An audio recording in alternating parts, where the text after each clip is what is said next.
Hello and welcome to my review of the JCB 18z mini excavator. This machine is actually my own machine. I took delivery of it in late May this year and ordered it around kind of March time, so not too bad a lead time. It helps when you buy British, keep it in the country, it doesn't get stuck in the Panama Canal.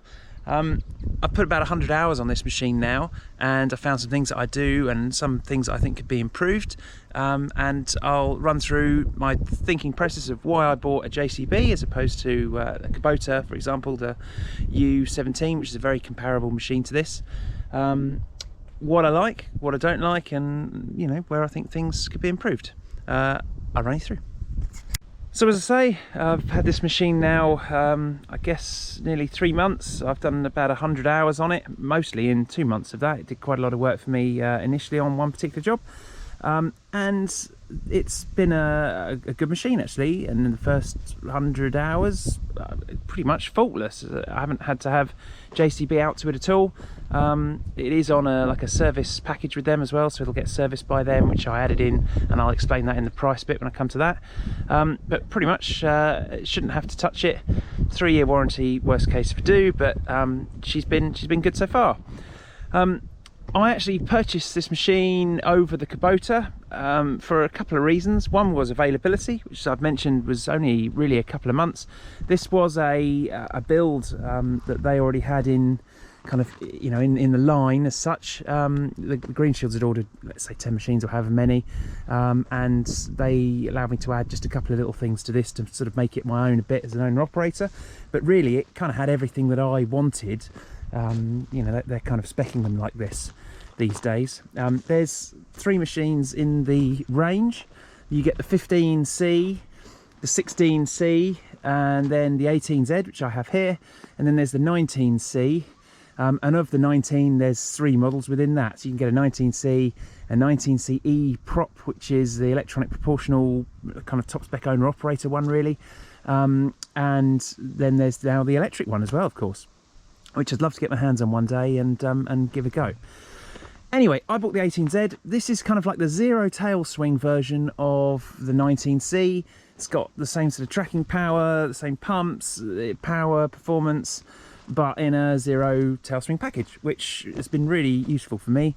As you know, I've got the 8026 as my other machine that does a lot of my kind of bulkier, heavier work. This is a machine for me that gets into tight spaces, jobs I can't get into. The tracks go down to 1 metre, which is about as wide as the blade you can see here, so they expand out quite nicely. I had an older 8015, which is a 2001 machine, which you may have seen in some of my other videos. That, this has replaced that, really. That's the whole point of this. Good time to do that if you can stick the lead times, because second-hand machinery, of course, is at a premium in 2020 as we are now, 2021 even. And this machine, really, new machines haven't gone up a huge amount in cost price yet. I dare say they will, but they haven't yet. So it's a good time to change. And I sold my old machine for 6 grand.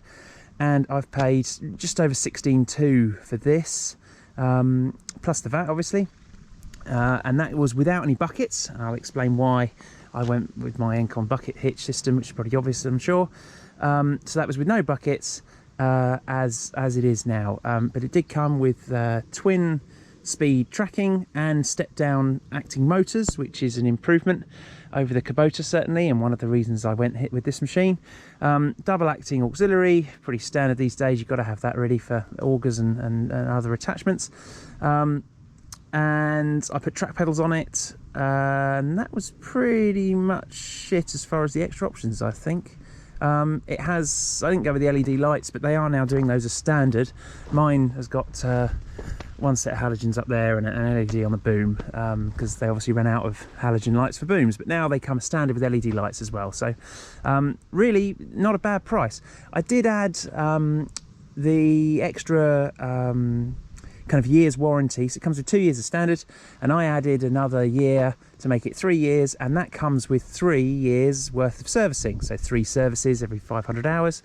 And for the 900 quid, I think it's 8,999, I think it was for that. I mean, no brainer really. Why wouldn't you? Because any problems for the first 3 years, they're going to come out and sort it, serviced by them. you'd pay, you know, 1.5 times that for just the services alone. So did add that, so that brought the machine price up. No buckets to, I can't remember, 17 and a bit, I think. Someone else can be better at maths than I am. But overall, didn't think that was too bad really for the price of this, and very comparable to the Kubota, for example, which, to say, didn't have a couple of the features that this does. I'll talk you through what I like about the outside, and then what I like about some bits inside the cab as well. So it's worth noting that JCB have done a lot of work on these since the old 8018 range, or 801 range, which had been running for a number of years now, over 20 odd years. And they've really looked at the drawing board, gone back to the drawing board and redeveloped these machines. I remember getting invited, luckily, to the launch of these when they came out. Had a fantastic day. They don't call it the yellow injection for nothing. Up to the factory, saw the product launch, yeah, okay, fair enough. But then we got to go to the quarry, which was really sick. I mean, if you're into machines, it's like a sand pit for adults. It's got every range of machines in there, and you can just go and play in a real life sand pit. It's pretty cool. Met some of the designers, talked about, you know, the machines, and they've done a lot of work in this. They've cut out something like, don't quote me exactly on the figures, but it's like 14 or 15 linear meters of hydraulic hose inside these machines from the old, you know, comparable machines, the 801 series, which just reduces the amount of hoses you've got to maintain, the amount of joints that could fail or go wrong, and leaks, and yeah, so I mean, that's a lot out of one of these little minis, isn't it? 15 meters out of a 220 or something, I kind of understand, but that's a lot of hose in one of these. I don't know how much is left.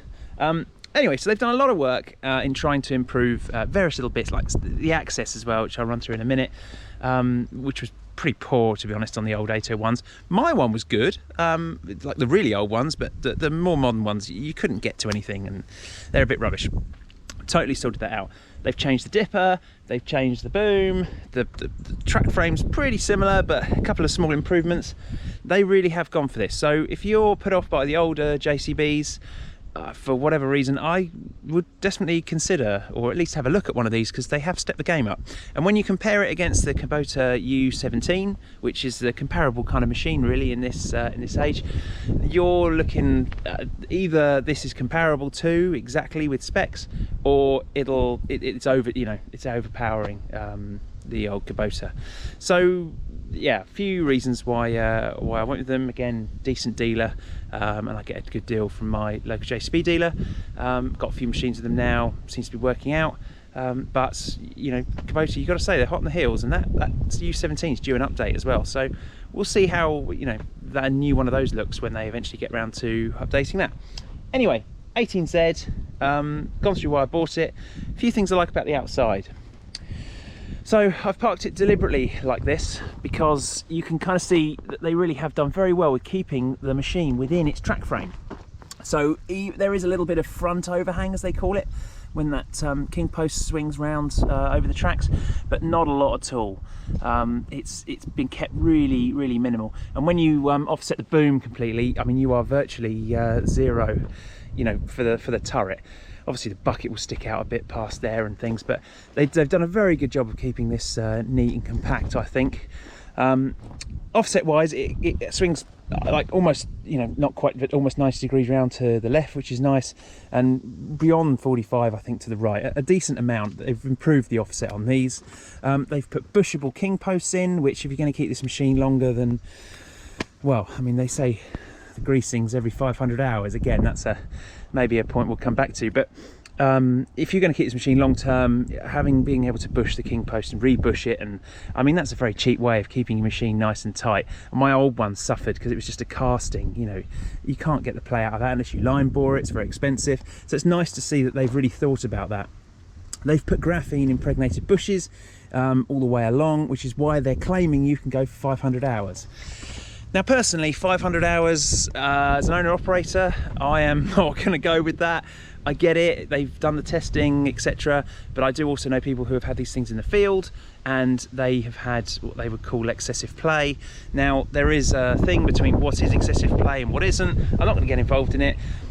what's good is that I can grease this machine maybe less regularly, maybe when I'm using it hard once a week instead of doing it every day like I would with the 801. And I can't see that having graphene impregnated bushes is going to be a bad thing for the machine. You can't over grease it, but you can under grease them, but it should help you not do that. So I still see it as a good thing and worth having on the machine. 500 hours, bold claim JCB, but I mean, if you want me to really try it and you'll say that you'll pick it up if it's not as tight, you know, maybe we'll come up with what it's actually got to be, I'll go with it. But for now I'm greasing it. So good thing to have, but I'm still gonna grease at least once a week. Back to the machine. They've moved the booms to the back now. This is pretty standard on these smaller machines, but they've completely redone this new boom and dipper.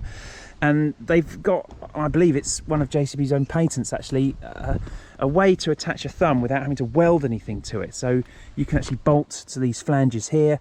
They also actually increase the strength, because this bit of the dipper is under a lot of pressure when you're digging, a lot of force. And all of this sort of extra, you see where it sort of flares out, etc. That all helps to dissipate the energy and forces there. But you can also, as I say, bolt a plate on there to attach a thumb, which is a brilliant idea, to be honest, and you're not stressing the metal by heating it up or putting any stress points by welding to it. It's actually fixed to a plate like that. So credit to them on that. I think that's a really good idea. Of course, in between here you can also extend these hoses. That's an option you can have if you run a lot of hydraulic attachments or a tilt bucket, for example. So they've got a lot of flexibility in that, and I quite like that idea.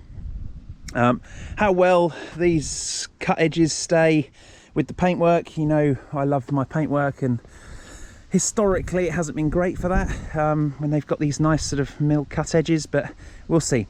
Too young to see what that's like. Again, pin end greasing all the way, which I really like. The bucket hitch system now, or the pin spacing, is the same as Kubotas and Takuchis, so you can now run, if you've got a mixed fleet or something, you can run buckets off old machines, or you can borrow a breaker or something from a standard hire company that maybe runs Kubotas like mine does, and it'll actually fit your digger, which is great. I like the idea on that, and it's a good thing. This comes with a little lifting eye. You can't lift a huge amount with obviously a zero tail machine, but they do. I mean, I thought, what am I going to get a little, you know, it's a tiny hole, I'm not going to get a pin through there, but they actually supply you this funky little lifting shackle, which is rated to 1.5 ton. Obviously you would not pick that up with this machine, it'll fall over long before that, although it does have a good go at it. So far, I reckon you'll lift comfortably 1/2 ton bag. That's what I'd actually say you'd lift with that. Obviously, when I got my Engcon hitch, I've got a little lifting eye on the back, because I do move ton bags about quite a bit, and take a few buckets out of them, and it will lift 1/2 ton bag pretty comfortably, actually. Impressed with stability in this machine all the way. I went with the Engcon hitch system because I run that on the 8026. It's S30 180, which is the width. There's two sizes of S30, and I've got the 180 size. So now I can switch buckets between machines, and you might think, well, you know, you're not going to run the 8026 buckets on this, but actually I did to start with, because whilst the machine came nice and reliably, Engcon's buckets got stuck in customs, and didn't see those for a couple of months until after I'd had the machine. Anyway, got the buckets. I've got this as the little grader. It's an 800 wide GB01 size. I've now got 01 profile buckets on all for all this machine, and I've obviously got 02 size buckets for the 8026. But I can switch if I needed a narrower bucket, let's say like my 9-inch bucket that fits this, I could put that on the 8026. Or if I needed to use the ripper, it'll fit both buckets, you know, both machines, or the screening bucket, or the grading bucket, or rake, or whichever. So it should, whilst a bit more expensive to go S-type, and I'm not going to put a tilt rotator on this machine, it makes sense for me to run the same type of hitch, because I can share attachments. You know, the auger, the breaker, all of these things, I'd only have to run one hitch system, fits both machines, which is brilliant. Hydraulics, they've tucked away nicely through the boom. Actually keeps it nice and clean and simple, which is nice.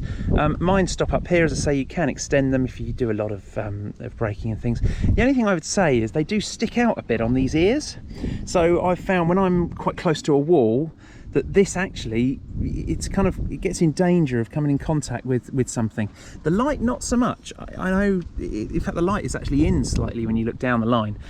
But this particular, it's further away from you. I've you know, been nearly, and I've certainly attacked a couple of trees with it. So, don't know, that maybe could do with being a little bit tighter or something. Don't know what you could do with that, but I have found it sticks out a bit. I don't think it's helped by another one of my general, maybe minimal criticisms really of this machine, and that is the overall width of the boom. Now, it's a nice wide structure, and I'm sure it's great. You know, they've got a good width here for hoses, which is good for hose rub and things, but I do find it's a little bit more in your way, your visibility, than the older machines were, for example.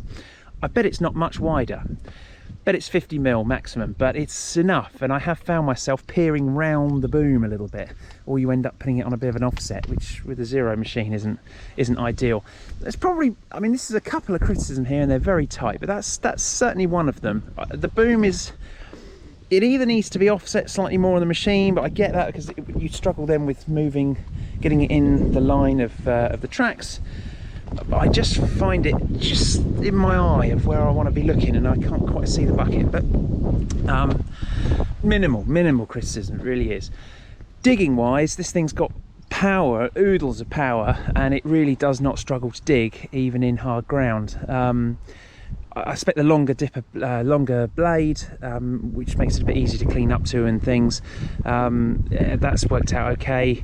When you're going through tight spaces, you have to keep it in front of you, obviously, because if it sticks out the back, it's a long machine. But yeah, you keep it in front of you with the booms in the way anyway, so that seems to work. But with that behind you, yeah, this thing will dig tough. I've been impressed with that. Again, lifting, I've said about lifting, been impressed with how much it'll lift for a little machine. It will lift that half-ton bag all the way up into my 1.5-ton dumper. So it's not just like it'll pick it off the floor just about. I mean, it will lift it and throw it around and be pretty competent. I think that's pretty impressive for something that only weighs 1.8 and 1.9 tons really, maximum. So yeah, that's that. Loads of tie down points on this machine. This is a nice feature. You've got one here, which I use when I'm on my trailer. You've got them here if you were on a lorry or something. You don't have to reach up and strap over tracks or anything dangerous like that. So that's all quite nice. Grease tension tracks, dead easy to do under that cover, which keeps them nice and clean. That's all good. Now, they have actually, on this machine, maybe by chance, but there is decent access to the fuel, which is good because you can actually get a jerry can to that. I like that, that's what it needs.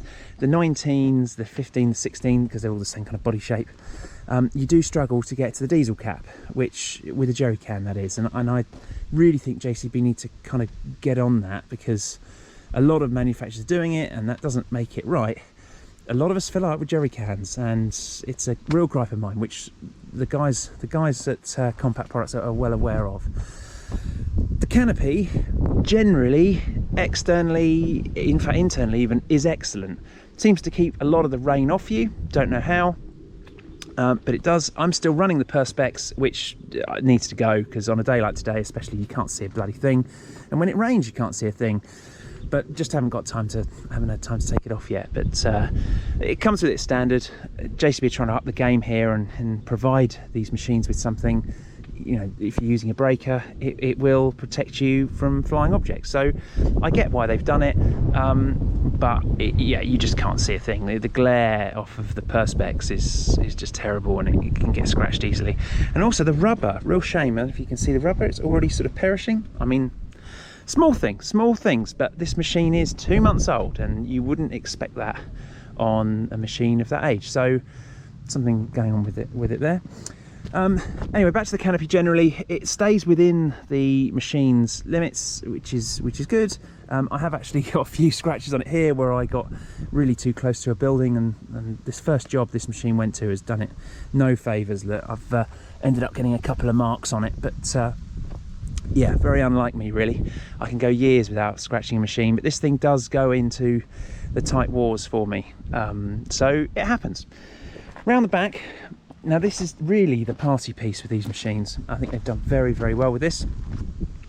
You can do your daily checks from a nice little opening here in the counterweight. That is brilliant. Daily checks, excellent. You can see your fuel, you can get to your oil dipstick, lovely. Yeah, air filters there, all nice and simple. Coolant level, very easy. Nice and easy to do. Little stay, which you can close up again, and you can shut it up. Lovely. Slight criticism, and again, we're talking small things here, but this already rubs on the counterweight. Now, if it's rubbing on the edge of this, and that, something is going to rust and then run down the counterweight. Bit of a shame there. It's got these two rubber bungs, and I've tried adjusting those to kind of take it away from that edge, but I think it's to do mainly with the shape of the counterweight and then the curve that's on this. It's not quite the same, so it seems to be tricky to kind of get it to shut nicely and stop rubbing on there. But maybe a little rubber, small rubber seal on there or something would probably solve that, JCB, because otherwise that door is an excellent idea, and really good idea. The piece de resistance though of this machine, really, where they've come on a long way from the 801, is the access for servicing. So this is kind of set up so it's easier for me to do on a camera, but you can open this side door, which could get you into a bit of electronics and whatever, a bit of hydraulic tank is in there, obviously the diesel's there, your rad's there, and you think, okay, that's not too bad. But then you undo a little lever down here, and then the whole of this counterweight opens up to a point like that, and you go, now that is access for me. If you lift the seat up, you can get into a hatch from the top, so there is not a lot that you can't get to on that machine now, I'd have thought. Battery's there, which is nicely tucked away. It has a bolt that secures it, so if you're hiring these things out, you know, the customers can't just open it up like that. But I think that is a really good little system, that. And yeah, I think they've done very well with that design. Better than the Bobcat even, because the Bobcat's very similar in that way, but I think this just has the edge on it from that E19 I did a review of. Yeah, so you close it up, nice and easy. Anyway, so that's me outside features. As I say, it's a decent machine.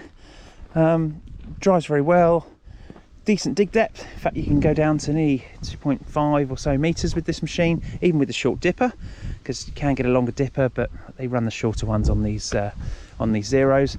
The zero swing aspect of it's really good, decent canopy. It's a fairly comfortable place to sit, but I'll explain all of that in a minute.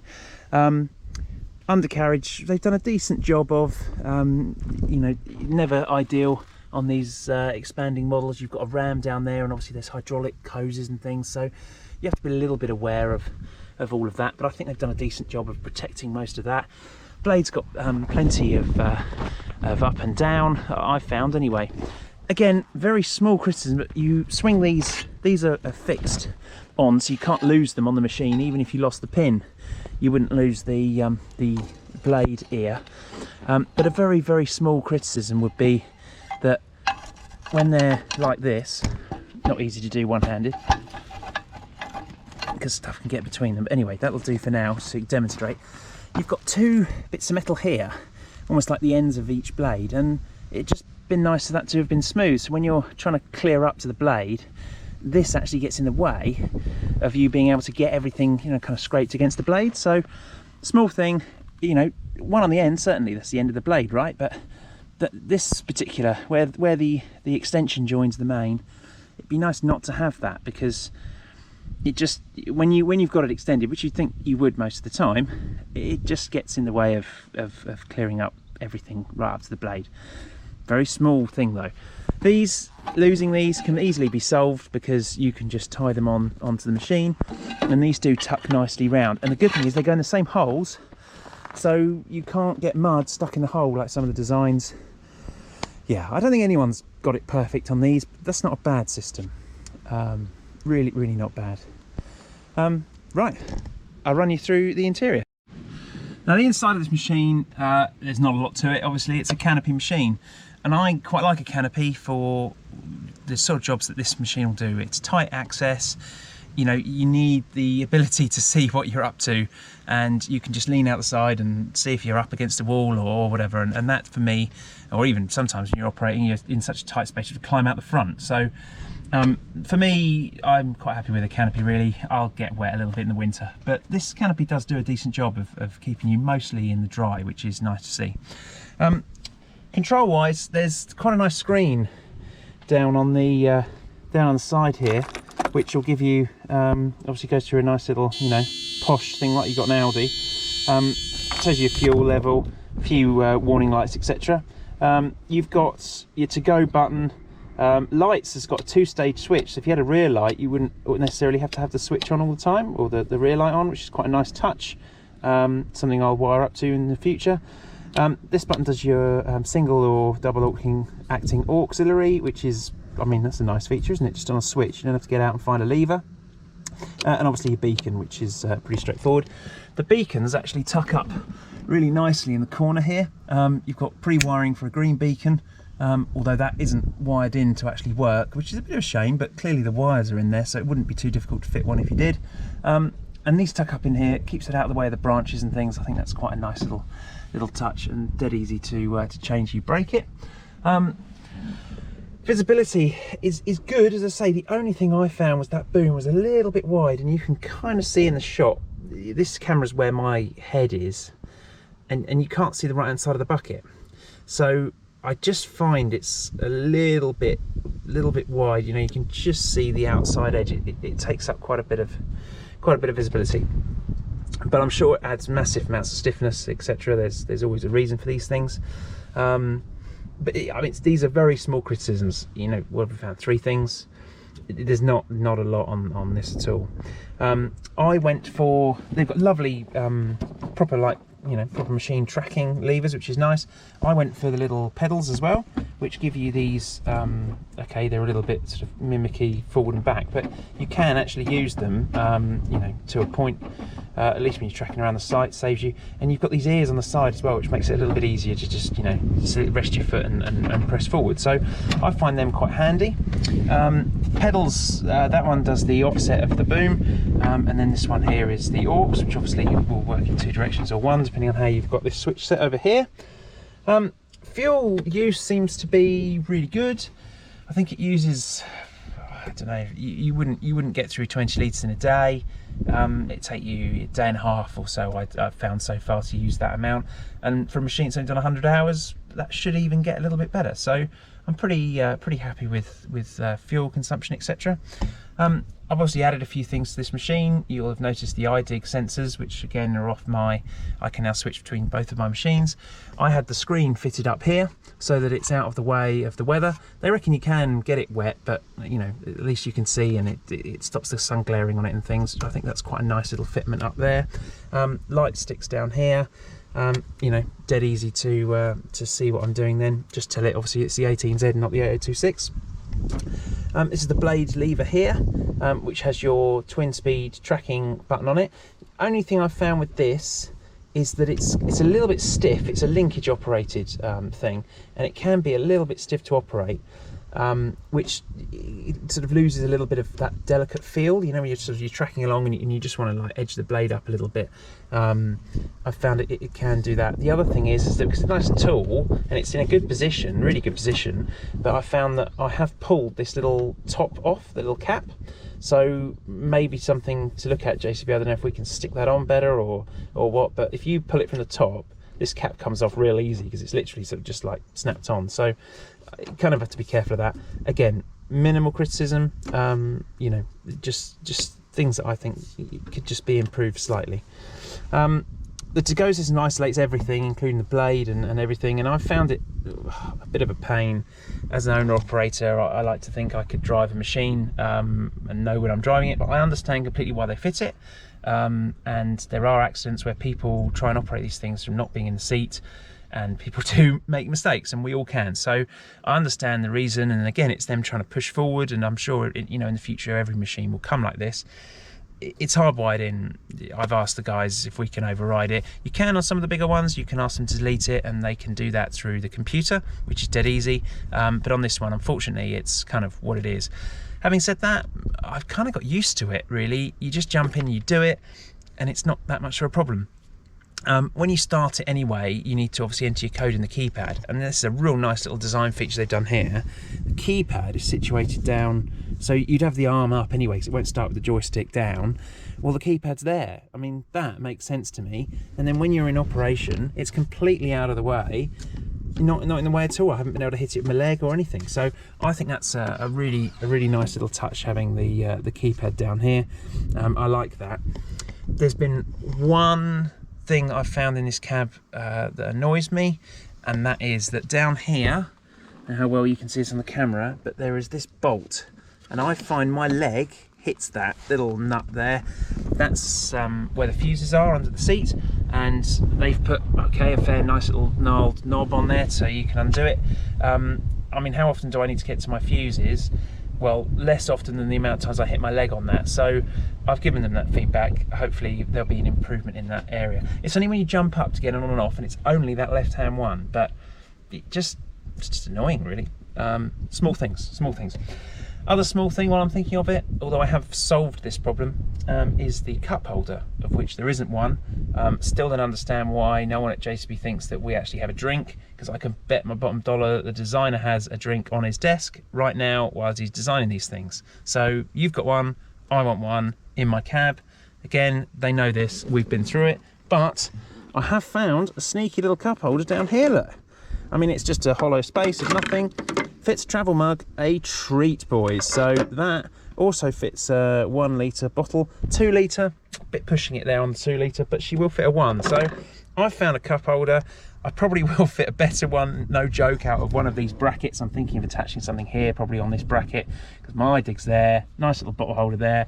That'll work a treat. These are small things. They really are small things. And, you know, the other manufacturers haven't done anything better either.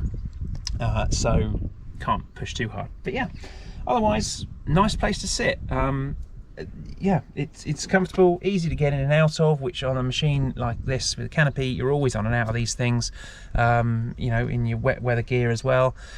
Works well for me. Yeah, pretty happy with it. One last thing to show you, and that is the toolbox.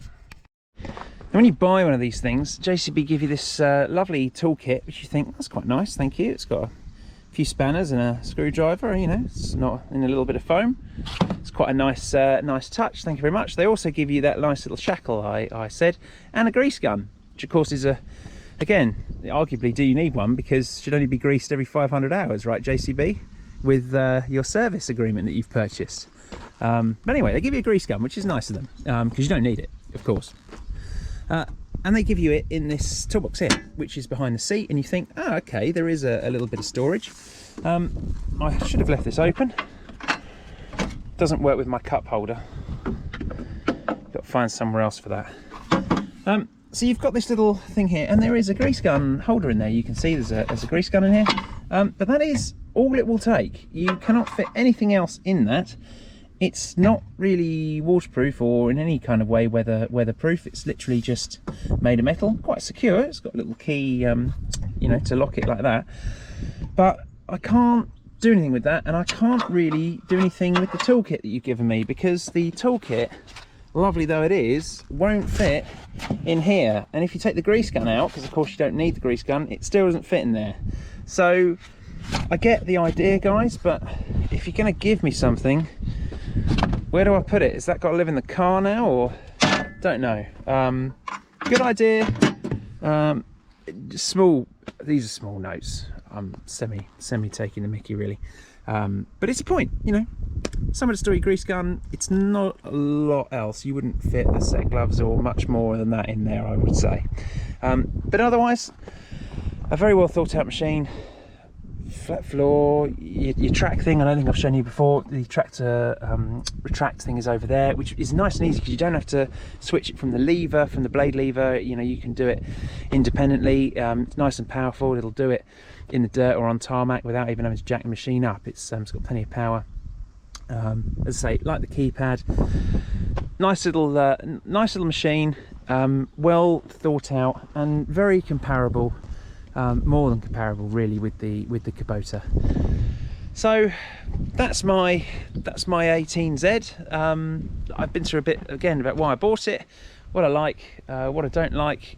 Happy to hear from you guys what you run in this class, because I'm always interested to know what other people are running and what deals you've had out there, because in 2021 the world's an interesting place at the moment. Everything seems very, very busy and prices are all over the place, so it'd be interesting to hear what you think. We'll let you know if this thing goes wrong. You will know about it. Hopefully it doesn't. I'd like to see, well, to be honest, a machine like this for the kind of work I do should last me now for another 15-20 years. That would be nice, like the old machine did. Not that I had it quite that long, but I did have it 10 years. So we'll see. But I'll sure to have more adventures with this. It's already earned me a little bit of money as it is, and no doubt it'll continue to do so. Yeah. So if you enjoyed it, as I say, or if you've got some thoughts, please leave them down in the comments. Always happy to hear from you guys, and any other machines you'd like me to try and get my hands on and review. Anyway, thanks for watching, and I'll see you again in the next one. Cheers.